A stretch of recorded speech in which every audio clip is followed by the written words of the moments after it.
अगर आपने आज की क्लास को पूरा देख लिया तो बिल्कुल इस कहानी को कभी नहीं भूलिएगा, ठीक है। तो चलिए आज के इस कहानी को हम लोग स्टार्ट करते हैं। कहानी का नाम है उसने कहा था, ठीक है। चलिए तो प्यारे बच्चों, सबसे पहले जो है हम लोग क्या करते हैं, सबसे पहले लेखक परिचय कर लेते हैं, ठीक है। उसने कहा था कहानी को किसने लिखा था? तो उसने कहा था कहानी को है प्यारे बच्चों चंद्रधर शर्मा गुलेरी जी ने लिखा था, ठीक है। चलिए सबसे पहले हम लोग जो है प्यारे बच्चों गुलेरी जी का जो है परिचय कर लेते हैं, ठीक है। देखिए लेखक जो है चंद्रधर शर्मा गुलेरी जी जो है, और इनका जन्म प्यारे बच्चों 7 जुलाई 1883 ईस्वी को हुआ था। जन्म जयपुर में हुआ था, ये राजस्थान में है, वही जयपुर जिसे पिंक सिटी भी प्यारे बच्चों कहा जाता है, ठीक है। चलिए आगे देखते हैं। मृत्यु जो है 12 सितंबर 1922 ईस्वी को हुआ था, ठीक है। मृत्यु 12 सितंबर 1922 ईस्वी को हुआ था। जन्म स्थान की बात किया जाए जयपुर राजस्थान में इनका जन्म हुआ था। गुलेरी जी का जन्म गुलाबों का शहर जयपुर राजस्थान में हुआ था, याद रखिएगा। गुलेरी जी का जन्म गुलाबों का शहर जयपुर राजस्थान में हुआ था। मूल निवास गुलेर नामक स्थान है जो जिला कांगड़ा हिमाचल प्रदेश में पड़ता है प्यारे बच्चों, याद रखना। इनकी रचनाओं में सुख में जीवन हो गया, बुद्धू का कांटा, उसने कहा था। निबंध की बात किया जाए तो कछुआ धर्म, पुरानी हिंदी, भारतवर्ष, उसके बाद देवानाम प्रिया, फिर डेंगल, ये सब जो है प्यारे बच्चों उनकी कुछ रचनाएं हैं जिनको आपको याद रखना है। ऑब्जेक्टिव में ये सब प्रश्न जो है प्यारे बच्चों आते हैं, पूछे जाते हैं, ठीक है। चलिए आगे हम लोग देख लेते हैं। कुछ आज के कहानी का जो है पात्र परिचय कर लेते हैं, बहुत जरूरी होता है, ठीक है। इस कहानी में जो है प्यारे बच्चों मेन हीरो के किरदार में जो है मुख्य पात्र जो है प्यारे बच्चों वो लाहना सिंह जी हैं, और जिनका आयु प्रारंभ में 12 वर्ष होता है। जब कहानी की शुरुआत होती है प्रारंभिक एज वो 12 वर्ष होती है।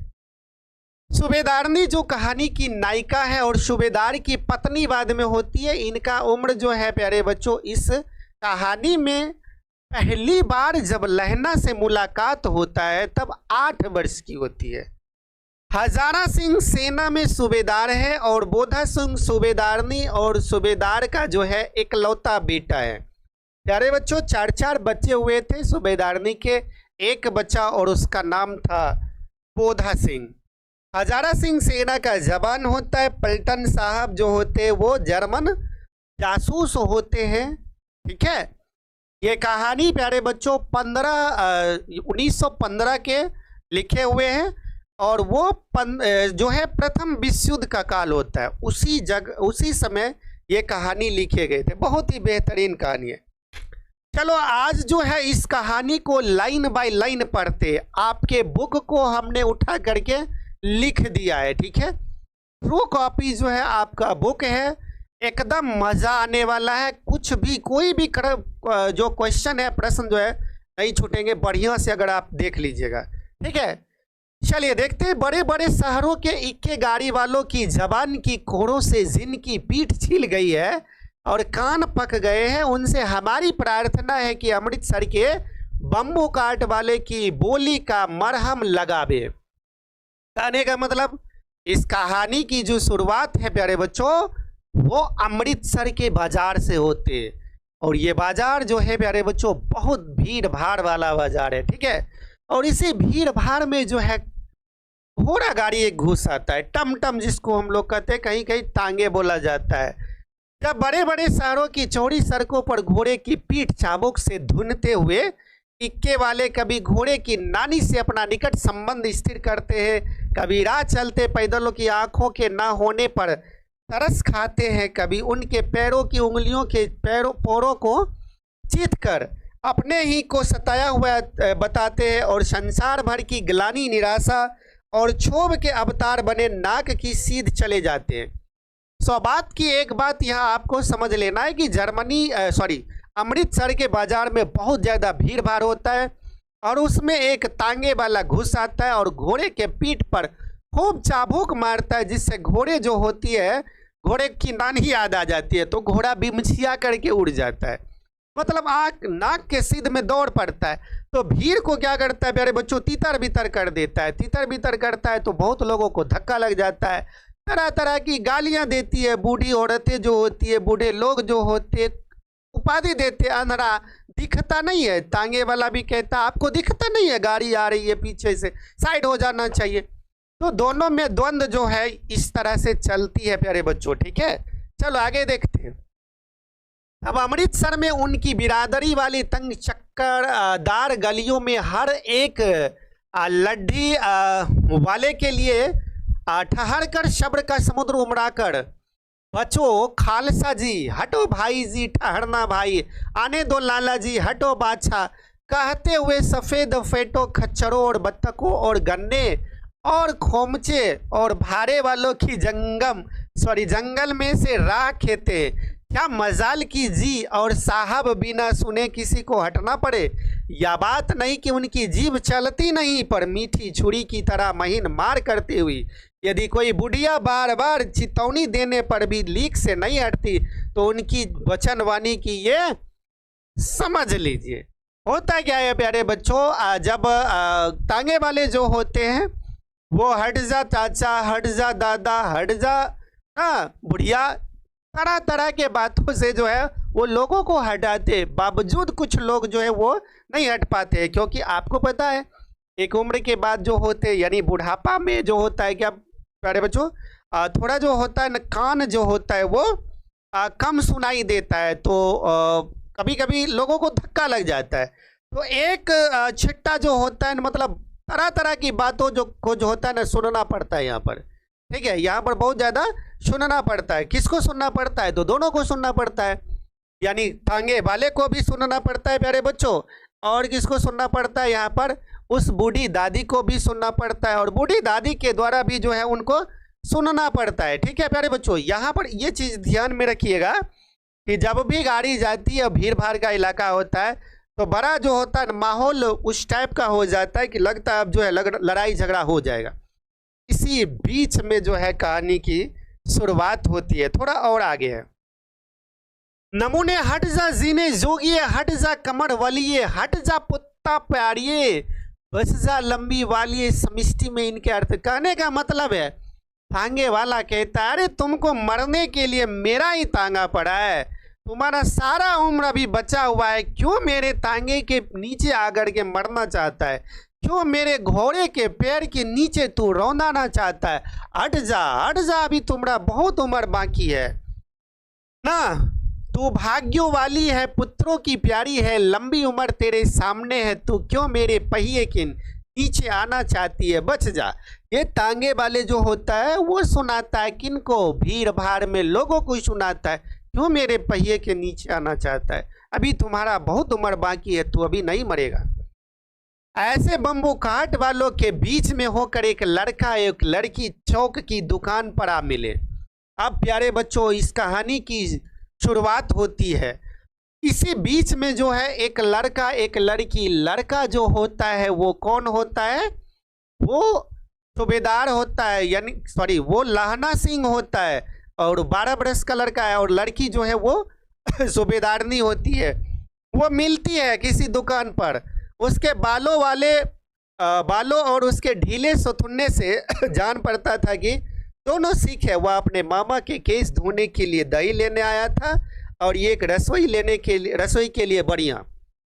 इत्तेफाक से देखो, ईश्वर की महिमा देखो कि दोनों जो है वो ननिहाल में रहता है, दोनों ननिहाल में रहते हैं, और दोनों इत्तेफाक से जो है अपने मामा के लिए, कोई दही लेने के लिए तो कोई अपने रसोई के लिए जो है बड़ी लेने के लिए आया, ठीक है। तो बस इत्तेफाक से दोनों का मिलन एक चौक पर ही हो जाता है।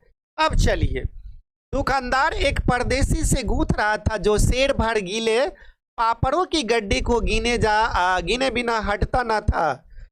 दुकानदार जो है, देखो मिलन कैसे होता है प्यारे बच्चों दुकानदार जो था यहाँ पर वो पापड़ गिनने में व्यस्त था। दुकानदार जब तक एक का काम पूरा कर नहीं देता तब तक जो है वो दूसरे को कोई सामान देता नहीं। इसी बीच में दोनों लड़का और लड़की के बीच में प्यारे बच्चों यहाँ पर बातचीत अब शुरू हो जाता है। प्रेम कहानी की शुरुआत हो जाती है। तेरे घर कहाँ है? मंगरे में। और तेरे? मांझे में। लहना सिंह पूछता है तेरे घर कहाँ है? तो सूबेदार ने उत्तर देती है कि मगरे में। और तेरे कहाँ है? तो मांझे में। सूबेदारनी मांझे की है। यहाँ कहाँ रहती है? यहाँ कहाँ रहती है? तो ये क्लियर हो गया कि मांझे में सूबेदारनी और लहना सिंह जो है मंगरे में रहता है। यहाँ कहाँ रहती है? अतर सिंह की बैठक में, वो मेरे मामा होते हैं। मैं भी मामा के यहाँ आया हूँ। उनका घर गुरु बाजार में है। कहने का मतलब है दोनों के दोनों अमृतसर शहर में अपने मामा जी के यहाँ आए हुए, और मिलन जो है प्यारे बच्चों एक दुकान पर यहाँ पर हो रहा है, चौक चौराहे पर हो रहा है। इतने में दुकानदार निपटा और इनका सौदा देने लगा, और सौदा लेकर दोनों साथ साथ चले।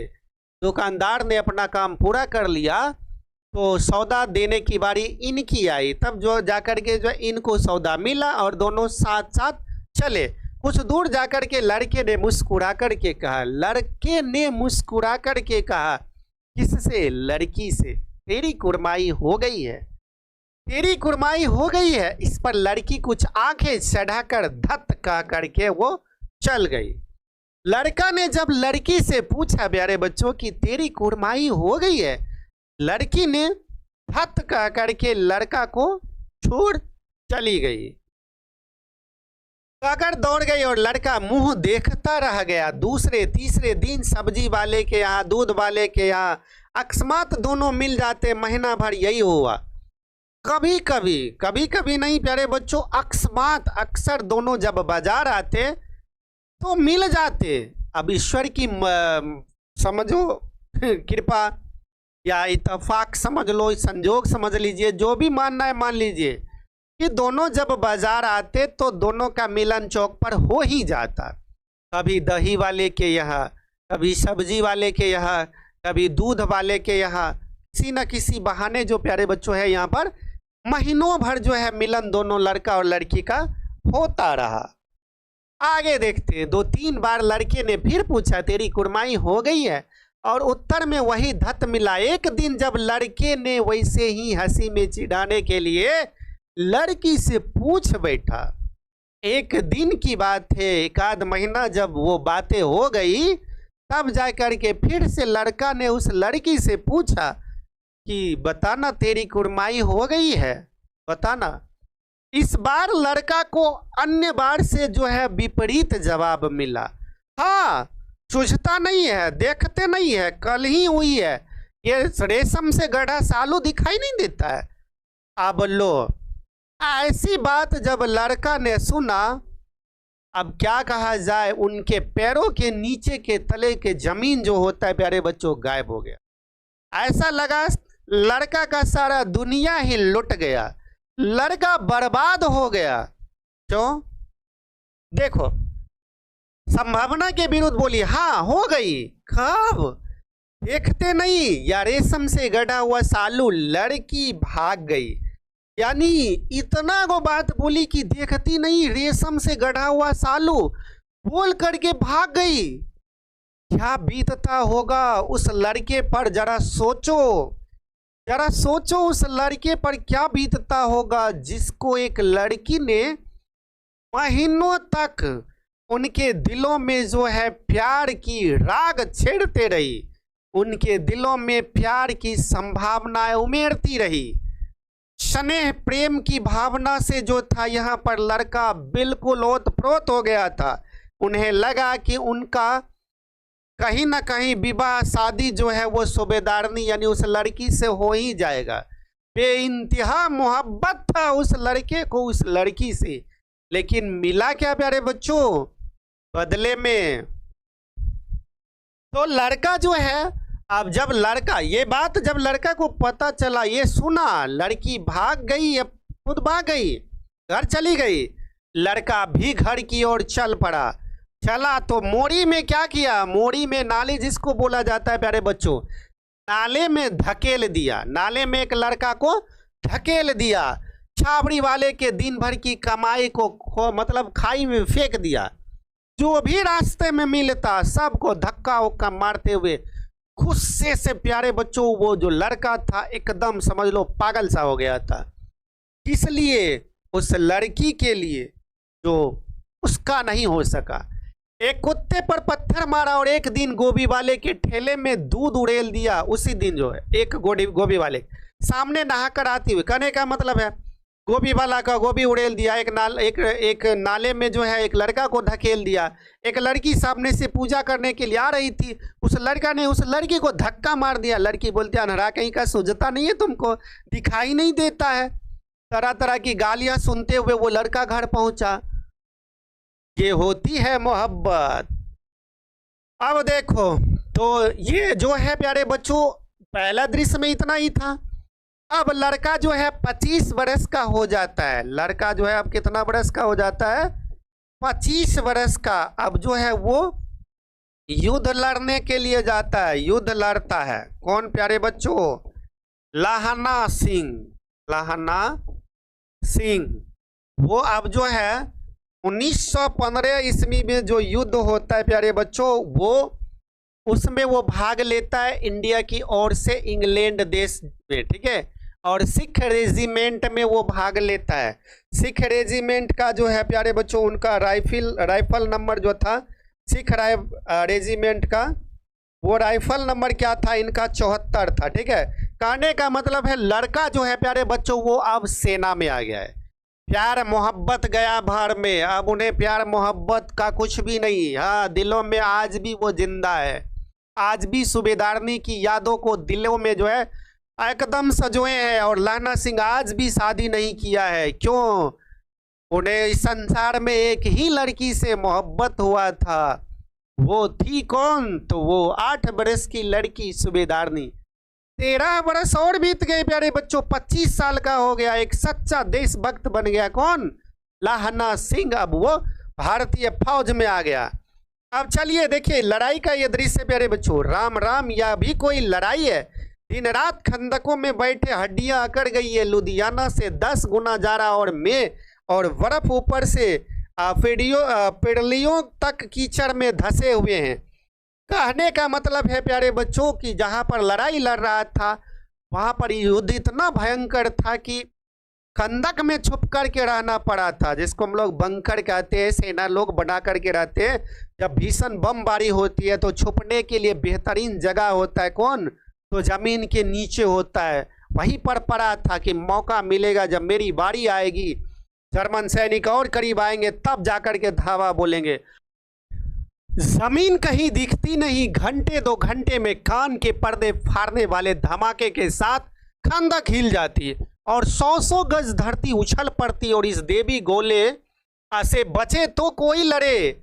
नगरकोट का जलजला सुना था। यह दिन में 25 जलजले होते।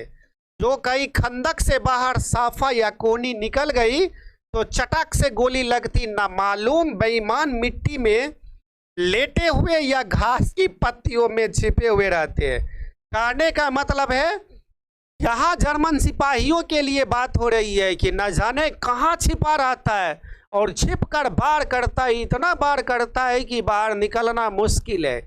इतना गोलीबारी हो रहा है, इतने बम बरस रहे हैं कि जरा सा हाथ भी अगर बाहर निकल जाए तो गोलियों से छलनी हो जाएगी। तरातर यहाँ पर बम गोले जो है प्यारे बच्चों एकदम बरस रहे हैं, ठीक है। चलिए आगे हम लोग देखते हैं। लाहना सिंह और 3 दिन है, 4 तो खंदक में बीत गया। अब कहते हैं सूबेदार कहते हैं लाहना सिंह 4 दिन, अब 3 दिन बचे हैं, 4 तो खंदक में बीत ही गए।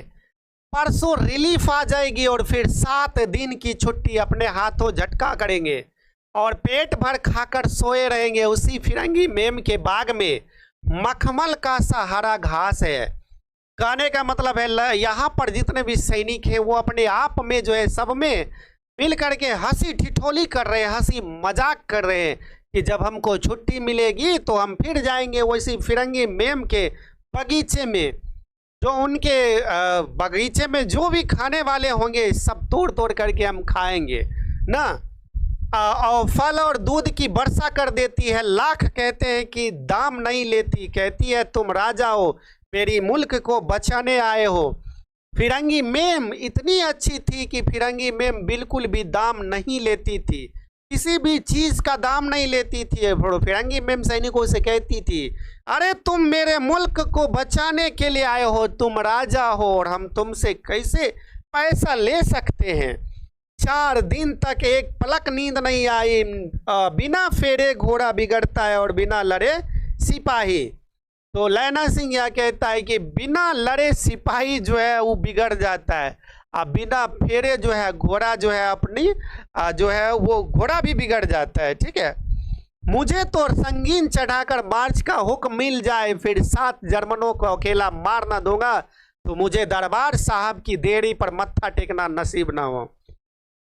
लहना सिंह यहाँ पर कहता है कि एक बार मुझे सिर्फ मेरे सूबेदार के द्वारा सिर्फ जो है ये हुक्म मिल जाए निकलने का, जाओ युद्ध करने का, वादा करते 7 जर्मनों का गर्दन मरोड़ देंगे, 7 को अकेला देख लूंगा, अगर नहीं देखा तो वो कसम खाता है कि मैं दरबार साहब की देली पर मत्था टेकने नहीं जाऊंगा। पाजी कहीं के कलों के घोड़े संगीन देखते ही मुंह फाड़ देते और पैर पकड़ने लगते हैं। यो अंधेरे में 30 मन का गोला फेंकते हैं। उस दिन धावा किया था, 4 मील तक एक जर्मन नहीं छोड़ा था पीछे। जर्मन ने हट जाने का कमान दिया, नहीं तो अब देखो सिख के बारे में बोला गया है कि वाहे गुरु दखल सना, एक सिख जो है लाखों लोगों पर जो होता है भारी होता है, यूं ही सिख के बारे में नहीं बोला गया है। तो जर्मन राइफल यहाँ पर लाना सिंह भी सिख राइफल्स के थे सैनिक। ठीक है, तो उनमें एकदम सिखों वाला जो था जोश जज्बा जुनून जो था वो भरा पड़ा था। प्यारे बच्चों याद रखना, नहीं तो सीधे बर्लिन पहुंच जाते। एक बार जब युद्ध हुआ था जर्मन सैनिकों को उनके एकदम जर्मन मतलब समझ लो जर्मनी में घुसा दिया था, लेकिन हुक्म मिला उनको कि लौट जाओ, अब ठीक नहीं है आगे। राणा कहता अगर आज हमको मौका मिला होता तो कमबख्त हम जर्मनी की राजधानी बर्लिन पर अपना झंडा फहरा देते। मतलब जोश। सूबेदार हजारा सिंह ने मुस्कुराकर कहा, लड़ाई के मामले जमादार या नायक के चलाए नहीं चलते। तो सूबेदार साहब कहते हैं कि देख बचवा, मतलब तो लाना को कहते हैं कि देख तुम्हें तो पता ही है कि लड़ाई झगड़े जो है सैनिकों से नहीं चलते, वो बड़े ओहदे पर बैठे जो अफसर होते वो देखते। हम लोग तो सैनिक के जैसा आदेश हमें मिलता है वैसा काम करते हैं, वो दूर की सोचते हैं। 300 मील का सामना है, एक तरफ बढ़ गए तो एक तरफ क्या होगा। सूबेदार ने सच कहा, लाना सिंह बोला, पर करे क्या, हड्डियों में तो जारा धस गया, सूर्य निकलता नहीं और खाई में दोनों तरफ से चंबे की बाबलियों के से सोते झड़ रहे हैं, एक धावा हो जाए तो गर्मी आ जाए।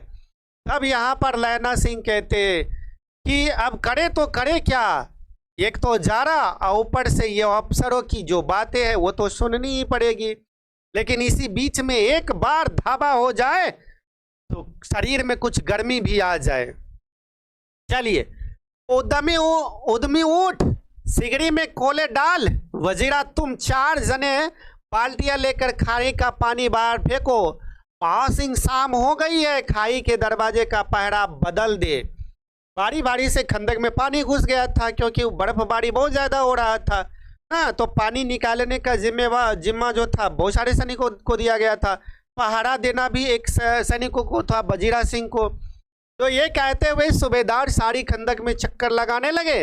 वजीरा सिंह पलटन का विदूषक था। पूछ देगा क्वेश्चन कि वजीरा सिंह कौन था या पलटन का विदूषक कौन था, तो वजीरा सिंह था। बाल्टी में गंदा पानी भर करके खाई के बाहर फेंकता हुआ बोला, मैं पांदा बन गया हूँ, करो जर्मनी के बादशाह का तर्पण। इस पर सब खिलखिलाकर हंस पड़े, उदासी के बादल पट पड़े। सभी अपने आप में जो है प्यारे बच्चों खूब हंसी मजाक करते थे। अरे युद्ध नहीं होता है तो मज़ा नहीं आता है। एक सैनिक को सबसे ज़्यादा मज़ा किस में आता है प्यारे बच्चों, जब लड़ाई होती है, आर पार की लड़ाई होती है, तब जोश जज्बा देखने को मिलता है। वरना जो है ऐसा लगता है कि जैसे मानो हथियार में जंग लग गए। लाना सिंह ने दूसरी बाल्टी भरकर उसके हाथ में दे करके कहा, अपनी बाड़ी के खरबूजे में पानी दे दो, ऐसा खाद का पानी पंजाब भर में नहीं मिलेगा। हाँ, देश क्या है, स्वर्ग है। मैं तो लड़ाई के बाद सरकार से 10 घुमा जमीन यहाँ मांग लूंगा और फलों के बूटे लगाऊंगा। लाड़ी होरा को यहाँ बुला लोगे या वही दूध पिलाने वाली फिरंगी मैम को? अब देखो सभी अपने आप में हंसी ठिठोली करते हुए यहाँ पर कहते हैं, ठीक है, तू यहाँ पर सरकार से जमीन मांग लेना, खूब उपजाना, लेकिन करोगे क्या? उपजाओगे क्या? तो जो उपजेगा, लेकिन और क्या करोगे? तो दूध देने वाली जो है फिरंगी मैम ना, वही दूध पिलाने वाली फिरंगी मैम को भी बुला लोगे क्या? फिरंगी मैम वास्तव में सैनिकों का जो था बड़ा ख्याल रखता था। गोरी चिड्डी थी तो सारे सैनिक जो थे मजे लेते थे। हाँ, फिरंगी मैम चुप कर, यहाँ वाले को शर्म नहीं, मतलब कि यहाँ वाले को शर्म नहीं, तुम लोगों को शर्म नहीं आता है, इस तरह की बातें करते हो। देश की चाल है, आज तक मैं उसे समझा ना सका कि सिख तंबाकू नहीं पीते, वह सिगरेट देने में हट करती है, ओठों में लगाना चाहती है। खाने का मतलब है फिरंगी मैम जो है सिगरेट की शौकीन होती है, सिगारें पीती है, लेकिन लाना सिंह जो है सिख लोग सिगरेट पीते नहीं है। 1000 बार मना करते हैं लाना सुबह वो फिरंगी मैम से, मैम मैं सिगरेट नहीं पीता हूँ, फिर भी मैम के हट करते, मतलब प्रेशर डालते, लो पी लो, आज तो पी लो, लेकिन सिख तो पीते ही नहीं है। और मैं पीछे हटता तो समझती कि राजा बुरा मान गया, अब मेरे मुल्क के लिए लड़ेगा नहीं। लेकिन जब लाना ऐसा करता या सिख के जो अन्य सैनिक थे ऐसा करता, तो फिरंगी मैम को लगता कि रे ये सब बुरा मान गया है, लेकिन ऐसा कुछ भी बात नहीं था। अच्छा, अब बोधा कैसा है? बोधा कैसा है? अच्छा है, बिल्कुल अच्छा है, जैसे मैं जानता हूँ ही नहीं हूँ। रात भर तुम अपने कंबल उसे उठाते और आप सिगड़ी के सहारे गुजर करते हो, उसके पहरे पर आप पहरा देते आते हो, अपने सूखे लकड़ी के तख्ते पर उसे सुलाते हो, आप कीचड़ में पड़े रहते हो। जब बोधवा के बारे में पूछा गया कि बोधवा कैसा है, बोधवा पता है वही लड़की का बेटा है जिससे लाहना सिंह बेइंतहा कभी मोहब्बत करता था। ये कहानी में हम बाद में बताएंगे वरना ट्विस्ट खत्म हो जाएगा। बोधा सिंह उसी सूबेदारनी का बेटा है और उसी बोधवा का लाहना बहुत ज्यादा ख्याल रखता है। क्यों? उसने कहा था, बाद में पता चलेगा, बता देंगे तो फिर कहानी में मजा नहीं आएगा। तो अपने हिस्से के कंबल दे देता था लाना, किसको? बोधा सिंह को, लो ओढ़ ले, अपना कोट उतार करके दे देता था, खुद पानी कीचड़ में सोता और उसको जो है तख्तों पर सुलाता था, बहुत ज्यादा ख्याल रखता था। कौन? लाहना। किसका? बोधा का। कहीं तुम न मांदे पड़ जाना, जाड़ा क्या है, मौत है, और निमोनिया से मरने वाले को मुरब्बे नसीब नहीं होते हैं। ये बात जो है किसके लिए कहा गया है? लाहना सिंह के लिए। बेटा, निमोनिया से मरने वाले को मुरब्बे नसीब नहीं होते हैं, जरा अपनी जान का भी परवाह किया कर। मेरा डर मत करो, मैं तो बुलेल की रर की किनारे मरूंगा। भाई कीरत सिंह की गोदी पर मेरा सिर होगा और मेरे हाथ के लगाए हुए आंगन के आम के पेड़ की छाया होगी। भाई कीरत सिंह यानी लाना सिंह का भाई यहाँ पर बताया गया है कीरत सिंह। कहते हैं कि जब भी मैं मरूंगा तो किसके गोद में? कीरत सिंह के गोद में मरूंगा। उन्होंने, लाना ने जो है अपने भतीजे के जन्मदिन पर एगो पेड़ लगाया था, आम का पेड़। वजीरा ने त्योड़ी चढ़ाकर कहा, क्या मरने मारने की बात कर रहे हो? जर्मनी वाले और तुर्क वाले। हाँ भाइयों, कैसे? तो ये प्रश्न जो है वजीरा, ये बात है वजीरा कहता है, देख मरने मारने की बात मत कर, तू काहे मरेगा रे?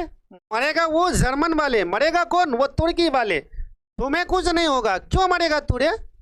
मरेगा कौन? तो वो जर्मन और तुर्की वाले। हाँ भाइयों, हाँ, दिल्ली शहर ते पिसोड़ ना जानिए, कर लेना लौंगा दा बफार मारिए, कर लेना नारे दा सौदा अड़िए, लाना छटाका कदुए नू, कद्दू बनाया पे मजेदार गोड़िए। उन लाना छटाका कदुए नू, यहाँ पर भीड़ चिढ़ाते एक सैनिक दूसरे सैनिक को, मर जाएगा तो कदुआ कैसे खाएगा, फिरंगी मेम वाला दूध कैसे पिएगा रे, मर जाएगा तो बता। आ यहाँ पर ये गीत गाते हैं सैनिक सब। चलो, कौन जानता था कि दाढ़ी वाले घरबारी सिख जो है ऐसे लुच्चे की गीत गाएंगे। पर सारी खंदक इस गीत से गूंज उठी। सिपाही फिर ताजे हो गए, मानो 4 दिन से सोते और मौज ही करते रहे। वो सिपाहियों को तरोताजा होना होता, एकदम मद मस्त गीत फिरंगी मेम को लेकर के गा देता। फिर से वही एकदम माहौल जो था खुशनुमा हो जाता। दोपहर रात गई, अंधेरा है, सन्नाटा छाया हुआ है। बौदा सिंह खाली बिस्कुटों के 3 टीनों पर अपने दोनों कंबल बिछाकर और लाना के 2 कंबल और एक बरान कोट ओढ़ करके सो रहा है। लाना सिंह पहरे पर खड़ा हुआ है, एक खाई के मुंह पर है और एक बोधा सिंह के दुबले शरीर पर है। बोधा कराहा, क्यों बोधा भाई, क्या हुआ, पानी पिला दो। अब लहना सिंह एकदम बिंदास होकर के सो रहा था। बोधा सिंह बिंदास होकर के सो रहा था। बोधा जो है लहना का कंबल, लहना का कोट, लहना का बेड, सब कुछ एकदम खूब यूज कर रहा था। एक और लहना पहरो देता, एक और बोधा सिंह जो है दुबले पतले शरीर को देखबे करता है कि ठीक ठाक है ना बोधबा। तो बोधबा जब कराहता है आह, तो इसी पर लहना कहता, अरे क्या हुआ, क्या हुआ बोधा, पानी पानी पिला दे, पानी। लाना सिंह पानी पिलाने के लिए जाता है। अब देखो, लाना सिंह कटोरा उसके मुंह से लगाकर पूछा, कहो कैसे हो। पानी पीकर बोधा बोला, कंपनी छूट रही है, रोम रोम में तार दौड़ रहे, दांत बज रहे। कहने का मतलब इतना ठंडा लग रहा है, उतना ओढ़ने हैं, उतना पहनने हैं, फिर भी ठंडा लग रहा है, दांत बज रहा है। कम वक्त या लाना सिंह जो है अकेले एकदम पड़ा हुआ है। अच्छा, मेरी जर्सी पहन लो, और तुम, मेरे पास सिगड़ी है और मुझे गर्मी लगती है, पसीना आ रहा है ना, मैं नहीं पहनता। 4 दिन से तुम मेरे लिए जो कर रहा है वो सब हम देख रहे हैं। लाना, तू मेरे लिए इतना कर रहा है, हम सब देख रहे हैं। हाँ, सब जा करके हम बताएंगे अम्मा से। याद आई, मेरे पास दूसरी गर्म जर्सी आज सवेरे ही आई है, विलायत से बुनकर बुन करके भेज रही है। कौन भेज रही है? तो मेम साहब भेज रही है। कौन मेम साहब? तो फिरंगी मेम साहब भेज रही है। गुरु उनका भला करे, यूं कहकर लाना अपना कोट उतारकर जर्सी उतारने लगा। सच कहते हो? बुधवा कहता है, सच कहते हो? फिरंगी मेम तुम्हारे लिए वो सब भेजी है। अब जो है बुधवा यहाँ पर जो है, और नहीं तो झूठ, जो कहकर ना ही कहते बोधा को उसने जबरदस्ती जर्सी पहना दी और आप खाकी कोट और जीन कुर्ता भर पहनकर पहरे पर खड़ा हुआ। मेम की जर्सी की कथा केवल कथा थी, ऐसा कुछ नहीं था। झूठ मूठ में बुधवा को बहला लिया, फुसला लिया, ठीक है, और पहना दिया जर्सी। आधा घंटा बीता, इतने में खाई में के मुंह से आवाज आई, सूबेदार हजारा सिंह। खाई के मुंह से एकदम एक आवाज आया, सूबेदार हजारा सिंह। कौन? लेफ्टिनेंट साहब, हुक्म हुजूर, कहकर सूबेदार तनकर फौजी सलाम करके सामने हुआ। देखो, इसी दम धावा करना होगा। मील भर की दूरी पर पूरब के कोने में एक जर्मन खाई है, उसमें 50 से ज्यादा जर्मन नहीं है। इन पेड़ों के नीचे नीचे 2 खेत काट कर रास्ता है। कहने का मतलब है अब युद्ध के लिए तैयार हो जाओ। 50 जर्मन जो है वहां पर है, पता चल गया है। अब जो है उसको जो है ठिकाना लगाना अब बाकी है। 3-4 घुमाव है, रास्ता बता दिया गया। जहां मोड़ है वहां 15 जवान खड़े कराया है। कितना जवान खड़ा कराया है? 15 जवान। तुम यहाँ 10 आदमी छोड़कर सबको साथ लेकर के जाओ। पूछ देगा खंदक में कितने आदमी छोड़े गए? 10। लेके कितना गए? 15। साथ ले जा मिले। खंदक छीनकर वहीं, जब तक दूसरा हुक्म ना मिले डटे रहो। यहाँ पर हम यहाँ रहेंगे। जो हुक्म। चुपचाप सब तैयार हो गए। बोधा भी कंबल उतारकर चलने लगा। तब लाना सिंह ने उसे रोका। खबरदार बुधबा, तू नहीं जाएगा, तू यहीं पर रहेगा। तू नहीं जाएगा, हम जाएंगे, तू यहीं पर रहेगा। लाना सिंह आगे हुआ तो बोधा के बाप सूबेदार ने उंगली से बोधा की ओर इशारा किया। लाना सिंह समझकर चुप हो गया। बोधा सिंह के पिताजी कौन थे? सूबेदार हजारा सिंह। ठीक है, इशारा किया, चुप हो गया एकदम। पीछे 10 आदमी और कौन रहे? इस पर बड़ी हुज्जत हुई। कोई रहना नहीं चाहता था। सभी को एक जोश था, जज्बा था कि आज हमको बंदूक चलाने मिलेगा। आज सारे जर्मन को हम जो है नेस नाबूद कर देंगे। पूरी तरह से सब जो है एकदम समझा बुझाकर सूबेदार ने मार्च किया। लपटन साहब लाना की सिगड़ी के पास मुंह फेर कर खड़े हो गए और जेब से सिगरेट निकालकर सुलगाने लगे। 10 मिनट बाद उन्होंने लाना की ओर हाथ बढ़ाकर कहा, लो तुम पी लो। हुआ क्या था प्यारे बच्चों, जिस यहाँ सूबेदार की बात हो रही है वो डुप्लीकेट सूबेदार था। कौन था डुप्लीकेट सूबेदार? क्योंकि सिख तो सिगरेट पीते नहीं है, ये तो सबको पता है। यहाँ पर वो क्या किया, सिगरेट पी करके, सिगरेट धरा करके लाना को दे रहा है। अरे लानमा तो पी लो ना, लो देखो पकड़ा रहा है यहाँ। आंख मारते मारते लाना सिंह सब समझ गया, मुंह का भाव छिपा कर बोला, लाओ साहब। हाथ आगे करते ही उसने सिगड़ी के उजाले में साहब का मुंह देखा, बाल देखे। लाना सिंह देख लिया, अरे किए है तू? एकदम चुपचाप साइलेंट रहे, क्योंकि हो सकता है कि और भी ओकरा साथ में कोई हो, तो बड़ा एकदम समझदारी से यहाँ काम लिया ना। क्यों? क्योंकि लाना सिंह को शक हो गया ये जो है क्या कहते हैं, लपटन साहब के भेष में जो है कोई दूसरा जो है जर्मन सैनिक घुस आया है। सचेत हो गया, तब उसका माथा ठनका। लपटन साहब के पट्टियों वाले बाल एक दिन में कैसे उड़ गए?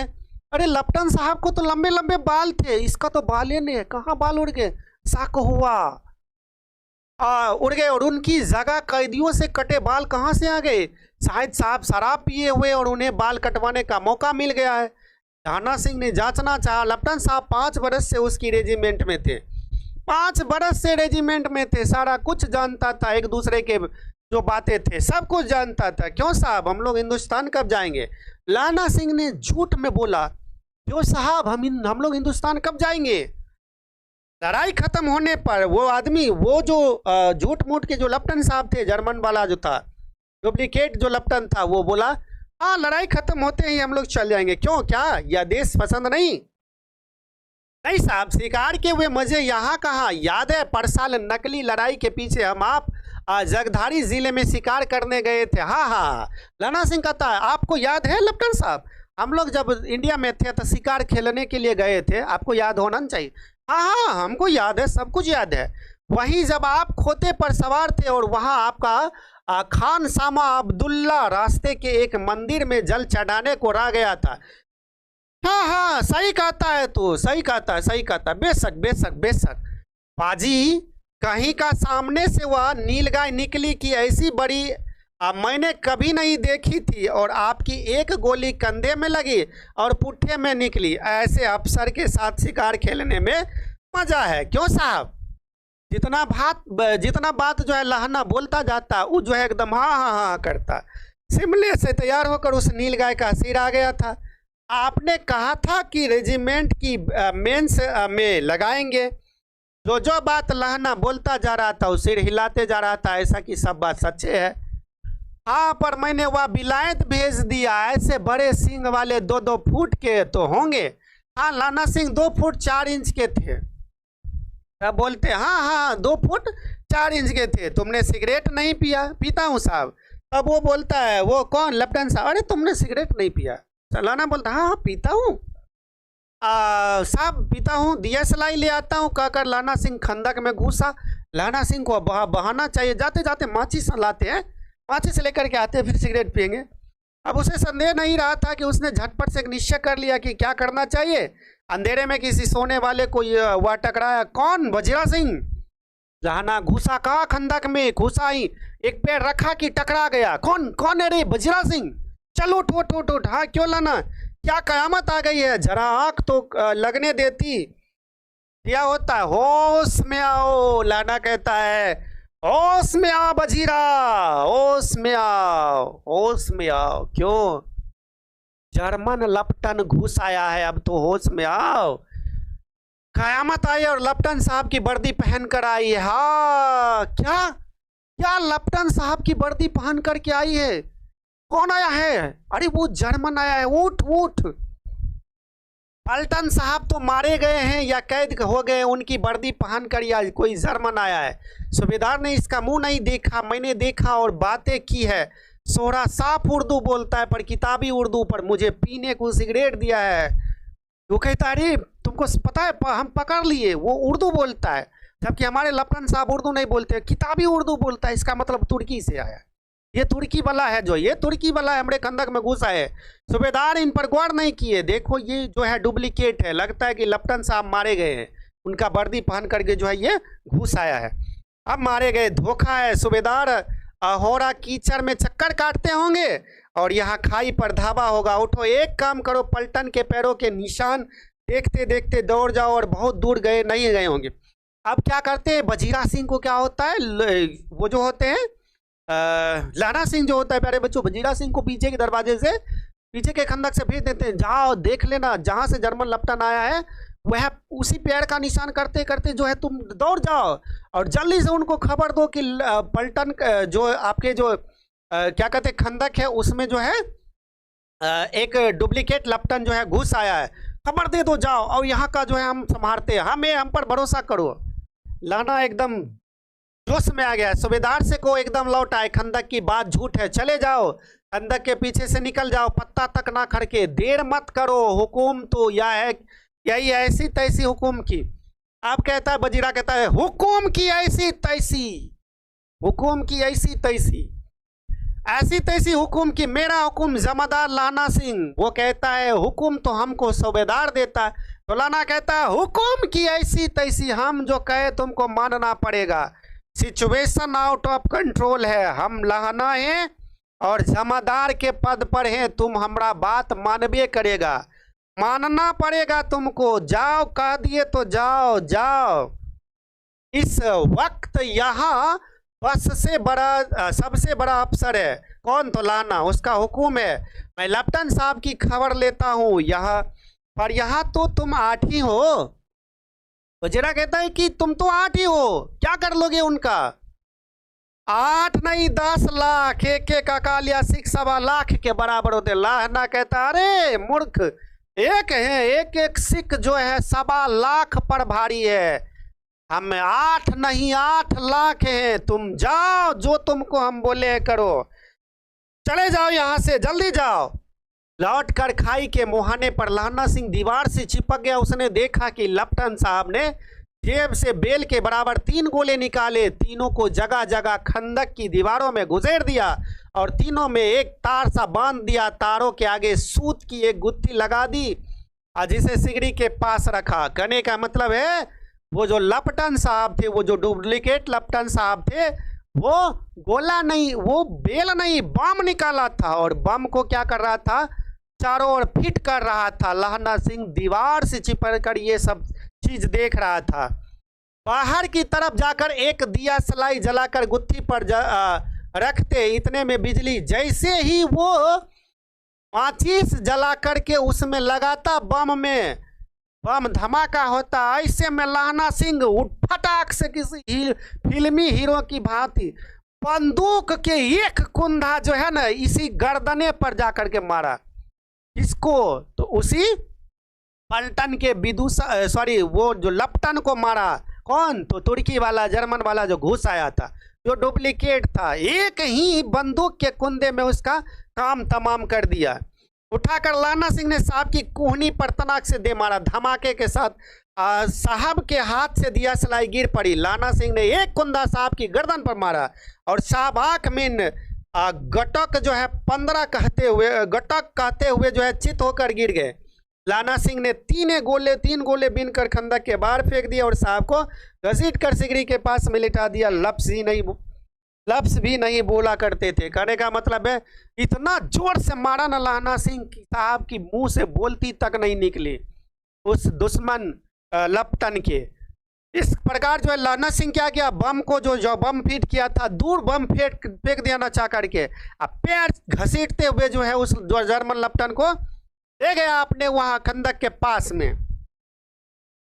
जेबों की तलाशी ली, 3-4 लिफाफे और एक डायरी निकाल करके उन्होंने अपने जेब के हवाले कर दिया। उनके जेब से डायरी निकाल करके अपने जेब में रख लिया। साहब की मूर्छा हटी। लाना सिंह हंसकर बोला, क्यों लेफ्टिनेंट? जब साहब की मूर्छा हटी, साहब बेहोश हो चुके थे। लेफ्टिनेंट साहब जो थे डुप्लीकेट वाला बेहोश हो चुके थे। अब उन्होंने बोला, क्या रे, क्या साहब ठीक तो हैं? मिजाज कैसा है? आज मैंने बहुत बातें सीखी। यह सीखा कि सिख सिगरेट पीते, यह सीखा कि जगाधरी के जिलों में नील गाय होती है और उनके 2 फुट 4 इंच के सींग होते, यह सीखा कि मुसलमान खानसाना मूर्तियों पर जल चढ़ाते और लपटन साहब खोते पर चढ़ते। पर या तो कहो ऐसी साफ उर्दू कहाँ से सीखाए, हमारे पलटन साहब तो बिन डेम के 5 कदम भी आगे नहीं बढ़ते। तुम इतना बड़ा जो जालसाजी करने मेरे साथ में आए, पता नहीं था रे बेटा तुमको पाला किससे पड़ा है? लहना से पड़ा है, लहना से। लहना ने पतलून की जेबों की तलाशी नहीं ली थी, साहब ने मानो जारे से बचने के लिए दोनों हाथ जेब में डाले थे। पतलून की तलाशी नहीं ली थी, कहने का मतलब है पतलून में एक वो बंदूक रखने था, दोनों हाथ जो था बेहोश था लेकिन दोनों हाथ जेब में डालने था। लहना कहता गया चालाक तो बड़े हो पर मांझे का लहना जैसन चालाक ने है। लहना मांझे का रहने वाला था। अरे बेटा चालाक तो तू बहुत है लेकिन लहना जैसन चालाक ने है, चालाकी मेरे से नहीं चलेगा तेरा। इतने बरस लपटन साहब के साथ रहा, उसे चकमा देने के लिए 4 आंखें होनी चाहिए। 3 महीने हुए एक तुर्की मौलवी मेरे गांव में आया, लहना अब यहाँ किस्सा सुनाता है। एक किस्सा सुन ले बेटा, एक किस्सा आज तुमको सुनाते। 3 महीना हुआ, एक मौलवी मेरे गांव में वो आया था और औरत को बच्चा होने की ताबीज़ बांटता था और बच्चे होने की दवाई देता था।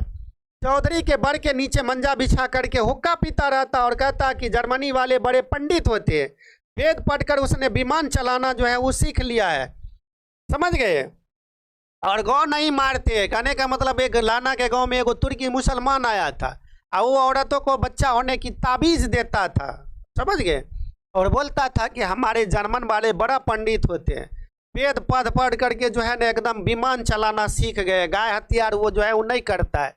हिंदुस्तान में आएंगे तो गौ हत्या बंद कर देंगे। मंडी के बनियों को बहकाता कि डाक खाने से रुपया निकाला, सरकार का राज जाने वाला है। डाक बाबू पोलो राम भी डर गया था।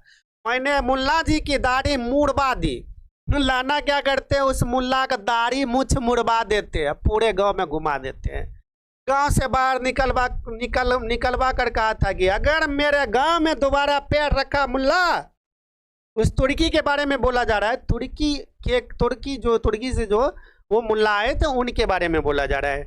तो साहब की जेब में से पिस्तौल चला और लाना की जांघ में गोली लगी। इधर लाना की हेनरी मार्टिन के 2 फायरों ने साहब की कपाल क्रिया कर दी। कहने का मतलब है कि जब कहानी सुना रहा था इतने में क्या किया, वो होश में आ गया और दोनों जेब में से जो है बंदूक निकाला और तरातर कर दिया। तो लहना सिंह के जांघ में जाकर के वो एक गोली जो है प्यारे बच्चे लग गए। जब गोली लग गया लहना को तो लहना तो समझ में करते लहना, उन्होंने अपना निकाला बंदूक जिसका नाम था हेनरी मार्टिन और 2 ही फायर किए कि उसका काम तमाम कर दिए। 2 ही फायर में जो है उस लपटन साहब का काम तमाम कर दिए। पौधा चिल्लाया क्या हुआ, क्या हुआ, क्या हुआ, कौन आ गया है, इसमें कौन घुस गया है, कौन गोली चला रहा है। अब जाकर के बोधवा को मतलब होश आया कब, जब लहना सिंह को एक गोली लग गया जांग में। तब लहना सिंह ने उसे या कहकर सुला दिया कि एक हक्का हुआ कुत्ता आया था, मार दिया। अब लाना कहता है अरे तुम सो तो एक कुत्ता आया था, मैंने उसको गोली मार दिया, सो जा तुम। सब बंदूकें लेकर तैयार हो गए। लहना ने साफा फाड़कर घाव के दोनों तरफ पट्टियां कसकर बांधी। घाव मांस में ही था, पट्टियों के कसने से लहू निकलना बंद हो गया। इतने में 70 जर्मन चिल्लाकर खाई में घुस गए। सिखों की बंदूकों की बाढ़ ने पहले धावे को रोका, दूसरे को रोका, पर यहाँ थे 8। लहना सिंह तक, क्योंकि वो जो आया था जर्मन लपटन उसके चक्कर में जो है 15 को जो है भेज दिया गया था। बाद में बजीरा सिंह भी चला गया था, 8 ही बचे थे। मार रहा था, वह खड़ा था। और आए कितने थे प्यारे बच्चों, 75 को था, सॉरी 70 को जो था वो जर्मन लोग थे और इधर 8 ही थे। और वे 70 अपने मुर्दा भाइयों के शरीर पर चढ़कर जर्मन आगे घुस आए थे। थोड़े से मिनटों में वे अचानक आवाज आई, वाहे गुरु जी की फतह, वाहे गुरु का खालसा, और धड़ाधड़ बंदूकों की फायर जर्मनों की पीठ फाड़ने लगी। कहने का मतलब हमारे 15 जो जवान थे जो गए थे उधर, वो शहीद हो चुके थे। क्यों? क्योंकि उनको मार कर कि यहाँ पर जो है प्यारे बच्चों वो आया था, कौन, तो यहाँ पर जर्मन सैनिक आए थे हमारे खंदक में। एन मौके पर जर्मन दो चक्की के पाटों के बीच में आ गए।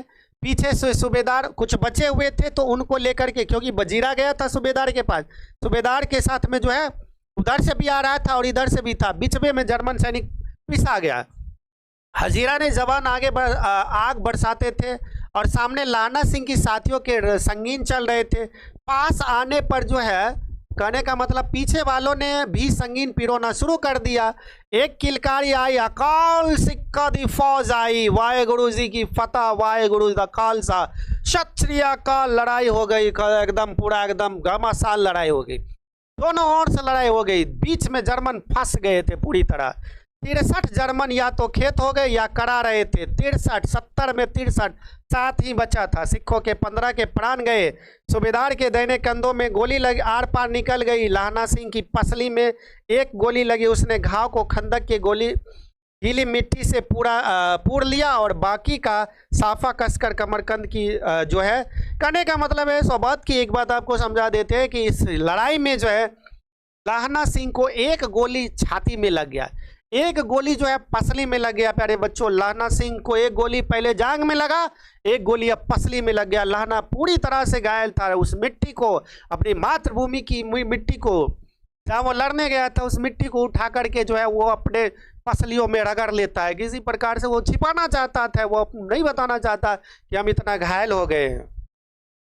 दो घाव हो गए थे। लड़ाई के समय चांद निकल आया था, ऐसा चांद जिसके प्रकाश से संस्कृत कवियों का दिया हुआ छई नाम सार्थक होता है। और हवा ऐसी चल रही थी जैसे मानो वान भट्ट की भाषा में दंत विनोपदेशाचार्य कहलाती। वजीरा सिंह कह रहा था कि कैसे मन भर फ्रांस की भूमि मेरे बूटों से चिपक रही थी।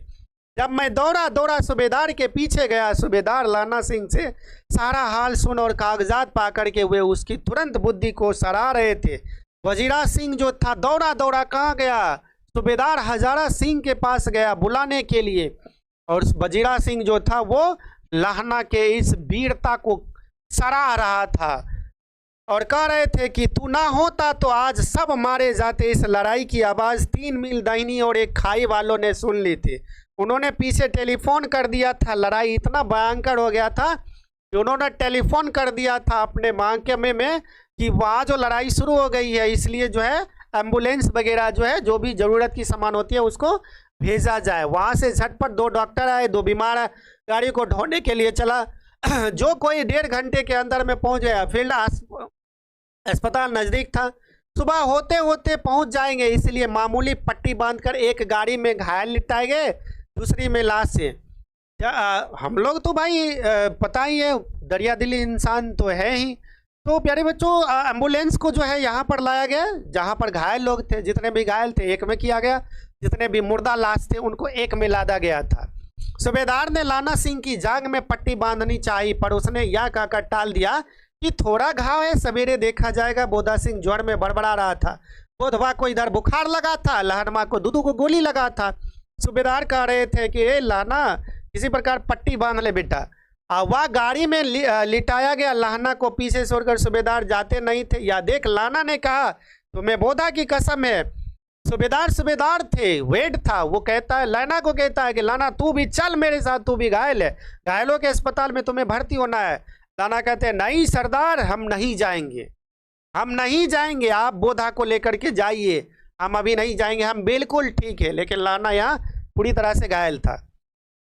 सूबेदारनी जी की सौगंध है, वो कहते हैं कि तुम्हें बोधा का सौगंध है, सूबेदार जाइए, आपको सूबेदारनी की सौगंध है, आप जाइए, आप जाइए, हमने आपको कहा आप जाइए।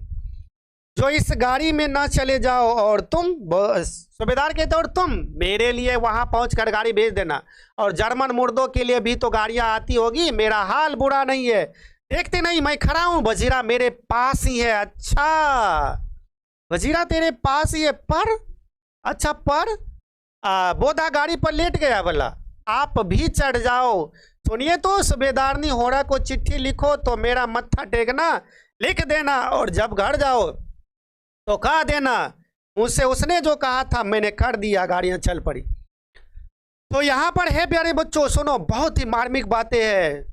लाहना सिंह कहते हैं उस सूबेदार से, आप जाइए, आपको बोधा की कसम है, आपको सूबेदारनी की कसम है, आप जाइए, हमने कह दिया कर जाइए। देखिए मैं बिंदास हूँ, मैं खड़ा हूँ, मैं ठीक हूँ, एकदम तंदुरुस्त हूँ, ठीक हूँ, सुबह तक ठीक हो जाऊंगा और मेरे पास तो बजीरा है। आप जाइए, मेरी फिक्र मत करिए, जाइए।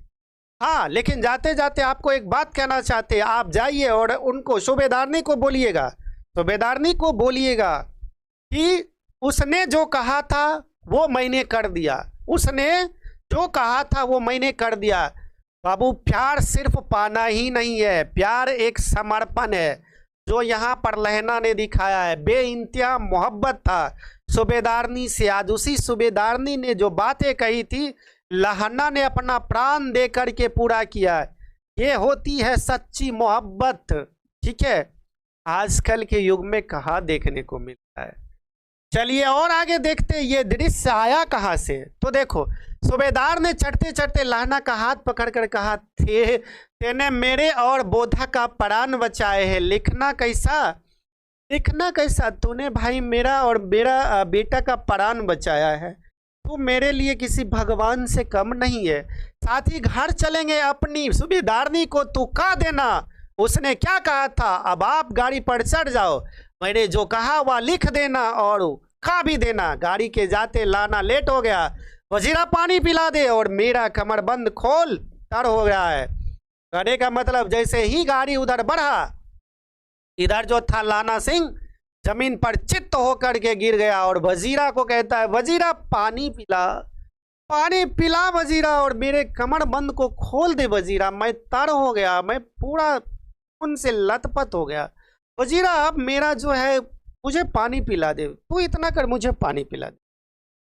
मृत्यु के कुछ समय पहले स्मृति साफ हो जाती है, जन्म भर की घटनाएं एक एक करके सामने आती है, सारे दृश्यों के सारे दृश्य साफ हो जाते हैं, समय की धुंध उन पर से हट जाती है। एक बात सत्य है, उसको याद कर लो, और याद ये करना है प्यारे बच्चों, ये सत्य है कि जब भी इंसान कोई मृत्यु के करीब होता है तो उनकी इच्छाएं जो होती है वो जागृत होती है। उनको हर एक घटनाएं, जो पाप जो पुण्य उन्होंने पूरे लाइफ में, पूरे जीवन में किया है प्यारे बच्चों, सारी घटनाएं दोहराती है। और जो मर रहा होता है उन्हें भी जीने की इच्छा होती है, जीने की चाह होती है, जिन्हें जीने की चाह होती है बाबू सबको होती है। यहाँ भी लहना सिंह को कुछ ऐसा ही है। सारी घटनाएं जो है यहाँ पर प्यारे बच्चों पुनः दोहरा रही है। लहना 12 वर्ष का अमृतसर के मामा, अमृतसर में मामा के यहाँ आया हुआ है, दही वाले के यहाँ, सब्जी वाले के यहाँ, हर कहीं उसे एक 8 वर्ष की लड़की मिल जाती है। जब वह पूछता है तेरी कुर्माई हो गई है, तब धक्का करके वह भाग जाती है। एक दिन उसने पूछा तो उसने कहा हाँ कल हो गई, देखते नहीं या रेशम फूलों वाला सालू।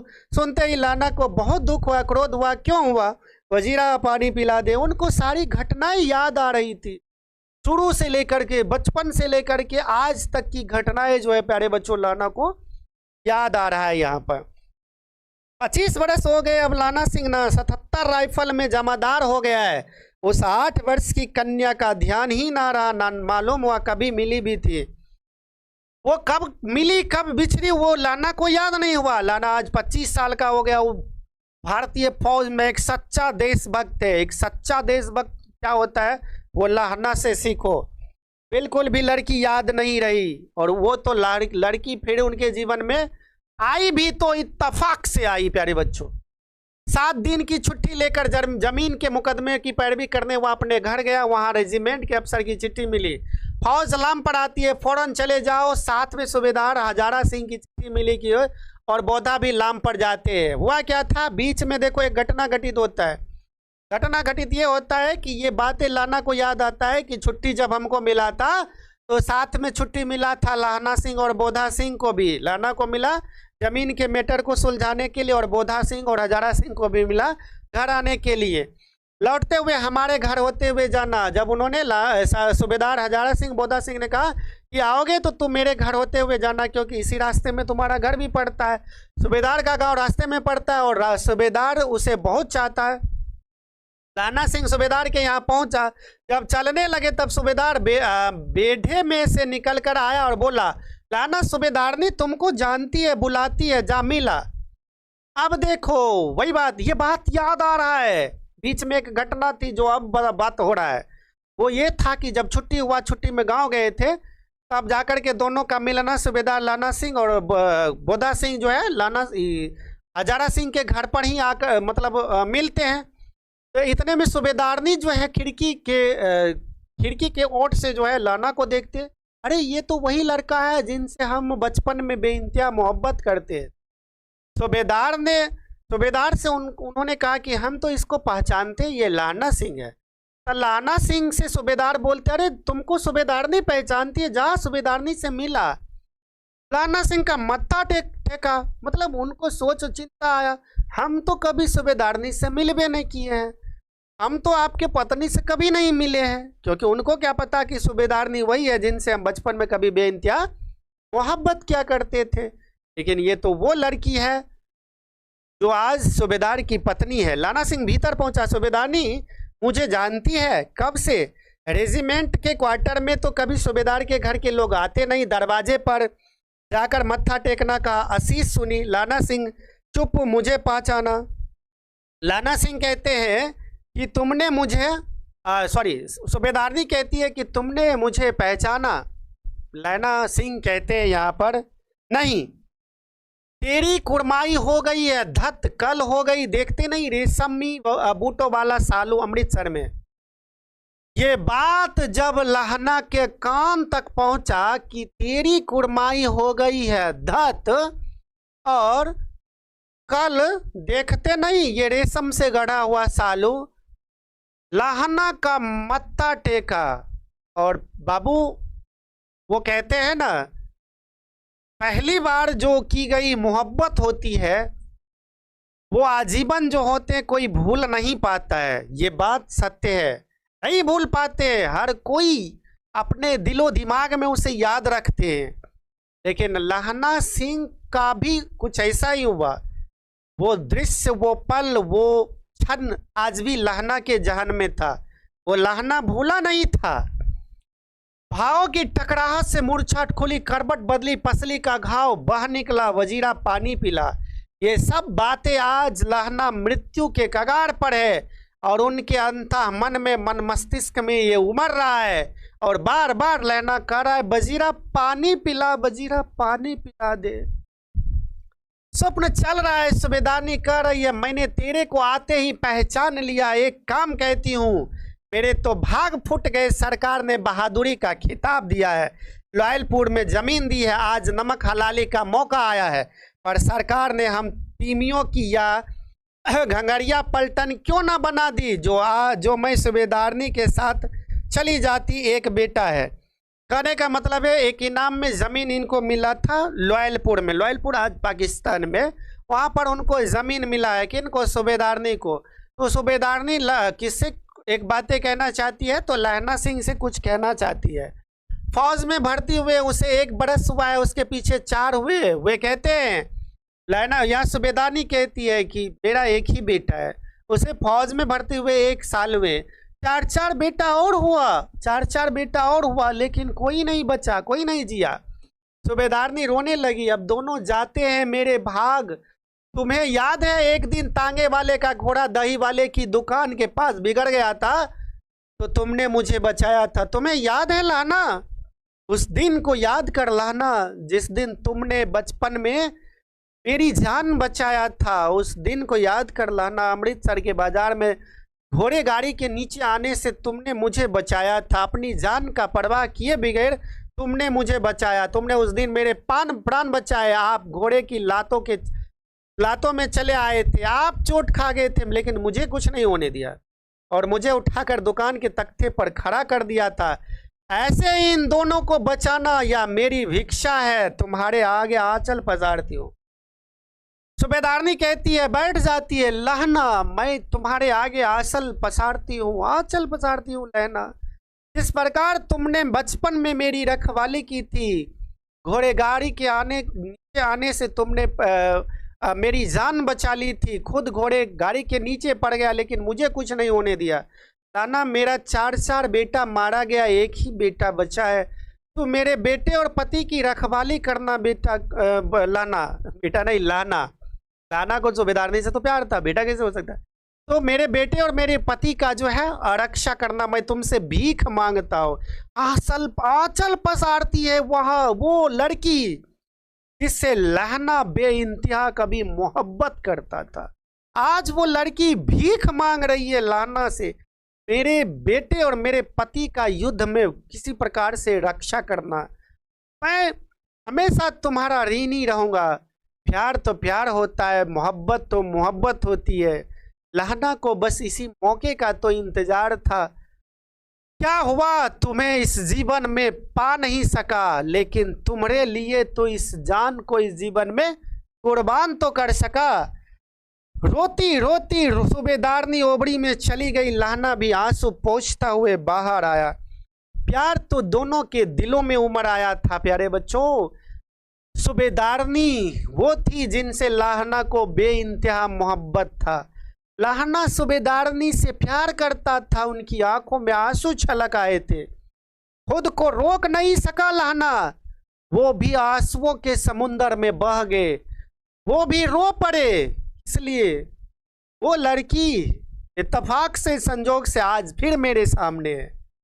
ये कैसी किस्मत है भगवान जाने, आज फिर ये लड़की मेरे सामने है। और कैसी किस्मत है मेरी कि जिंदगी ने मेरे को किस मोड़ पर मिलाया है।